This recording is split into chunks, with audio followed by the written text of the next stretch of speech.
Olá, alunos do 7º ano, sejam todos bem-vindos a mais uma aula de redação e expressão para o 3º bimestre.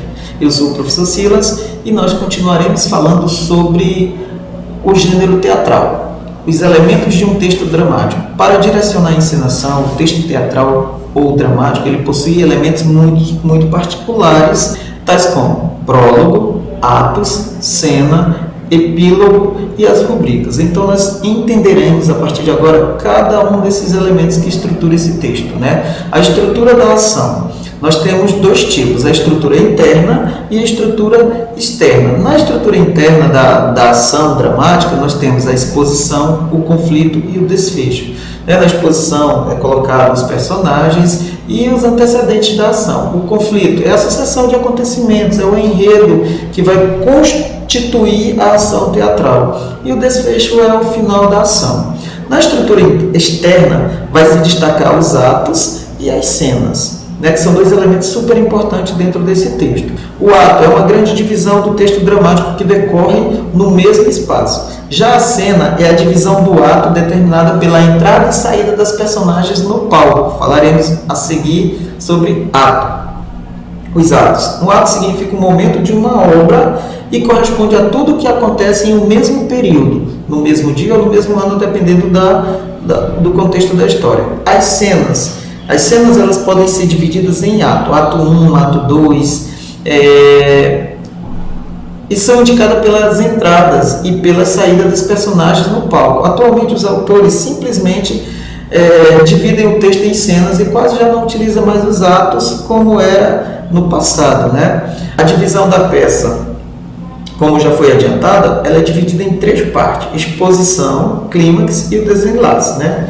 Apresentação dos personagens, o clímax é aquele momento de maior tensão, o melhor momento do texto, e o desenlace é o final. O que seria o prólogo dentro de um texto dramático, né? O prólogo ele é um texto inicial usado para situar o leitor do que vai acontecer na peça teatral, ou trazer uma introdução aos fatos que ocorrem em seu enredo. É aquele momento que é utilizado para situar a plateia do que vai ocorrer na história, né? É aquele momento de abertura da peça teatral. Os epílogos ou o epílogo é o final, é o desfecho, e fecha de forma lógica o drama desenvolvido nas cenas anteriores. O final precisa ser aceitável para o espectador e satisfazer de modo inteligente. O final feliz traz alívio e elimina a tensão. Já nós não gostamos de um final triste para os personagens, para o herói e a heroína do texto. Então o epílogo é sempre o final. É uma frase lá no final que é dita para finalizar a apresentação. As rubricas. O que são rubricas? São as indicações de cena. Elas vão descrever o que acontece na cena. Se é de dia, se é de noite, ela que vai determinar o local, se a cena ocorre no quarto, na sala, no banheiro. Então ela sempre vai estar entre parênteses ali, escrita em itálico, aquela letrinha mais inclinada, que é justamente para dizer para o autor, para dizer como o autor deve interpretar aquela cena. Então nós temos 2 tipos de rubrica. Nós temos as rubricas de movimento e as rubricas de interpretação. As rubricas de interpretação são aquelas falas, entre parênteses, para informar o ator como ele deve interagir naquela cena. Se ele deve estar sorrindo, sentado, gritando. E as rubricas de movimento, ela vai indicar o movimento que a personagem tem que realizar, que o ator tem que realizar. Então as rubricas cênicas, elas procuram nos dar informações sobre aquilo que se vê no palco. Ou seja, você vai ensaiar uma peça teatral, você precisa encarnar, né, o papel, o personagem, você precisa agir.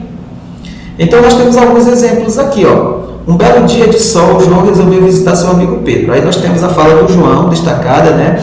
Aí nós temos para Pedro. Aí tem uma rubrica, ó, de dentro, ou seja, ele está dentro da casa. Aí para o João nós já temos assim, ó, coça a cabeça, ou seja, é a ação que ele deve fazer. A rubrica ela orienta o autor na tomada de decisão, o que ele deve fazer na cena. Os personagens do texto teatral podem ser protagonistas, né? Aí nós temos o herói e o vilão, os secundários, e nós temos os figurantes que vão compor a cena, né? A intencionalidade do autor da peça teatral. Ele pode querer moralizar, Ele pode só querer entreter, divertir a parte lúdica ou criticar em relação à sociedade do tempo que ele vive. Ou ele pode utilizar o texto teatral de forma didática, apenas para transmitir um ensinamento.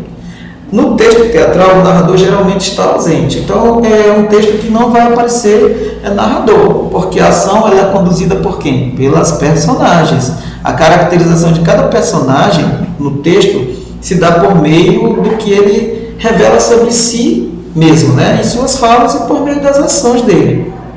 Então, ele é um texto que ele vai conter fatos, personagens, tempo, lugar, porque ele é do gênero narrativo. Então, nesse texto, as falas dos personagens elas assumem um papel muito importante na construção da história, né?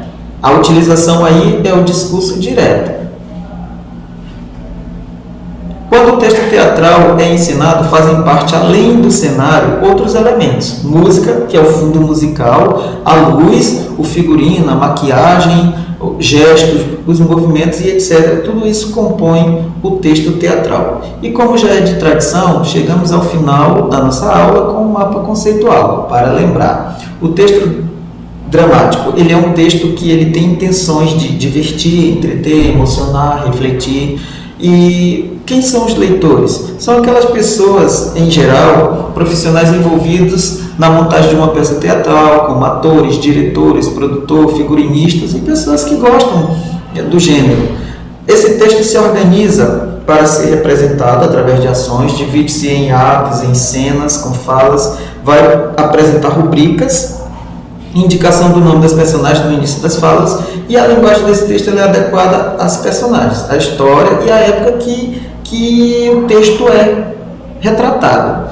E assim nós chegamos ao final da nossa aula de redação. Eu espero ter contribuído com a aprendizagem de vocês. Até a próxima aula.